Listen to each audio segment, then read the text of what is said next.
महाराष्ट्रातील सर्व बहुजन, ते मराठा असतील, ओबीसी असतील, दलित असतील, आदिवासी असतील, मुस्लिम असतील, सर्व घटकांना माझं आव्हान आहे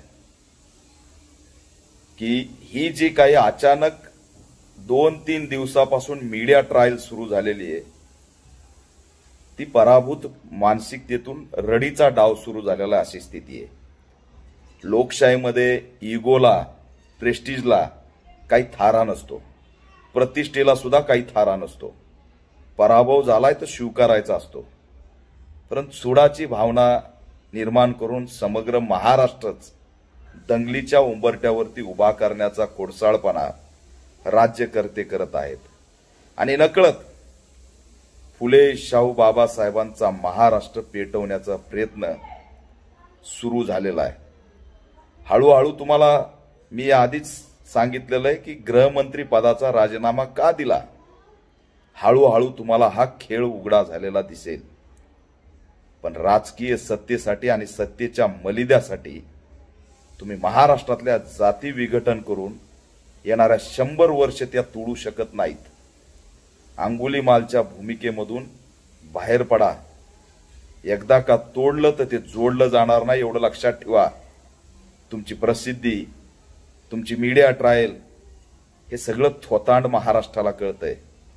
एखाद्या आंदोलनाला प्रति आंदोलन करायचं, एखाद्या चॅलेंजला प्रति चॅलेंज करायचं, हा विघटनाचा मार्ग आहे।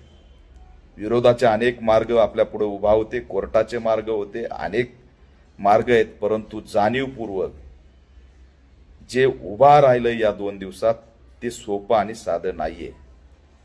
महाराष्ट्रात जातीत विघटन करणार आहे। बहुजनांनो, माझं आव्हान आहे की याला बळी पडू नका। 10 वर्षात अनेक दंगलीचे प्रयोग झाले, कुणीही बळी पडलं नाही।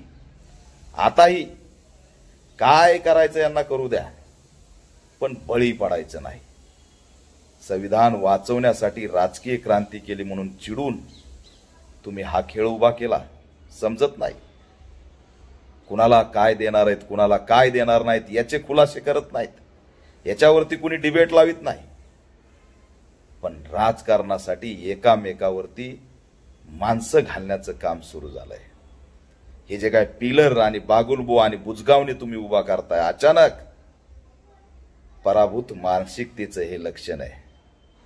किती उड्या आणा, लोकसभेला तुमचा खेळ गुंडाळलाय, विधानसभेला सुद्धा खेळ गुंडाळून टाकू।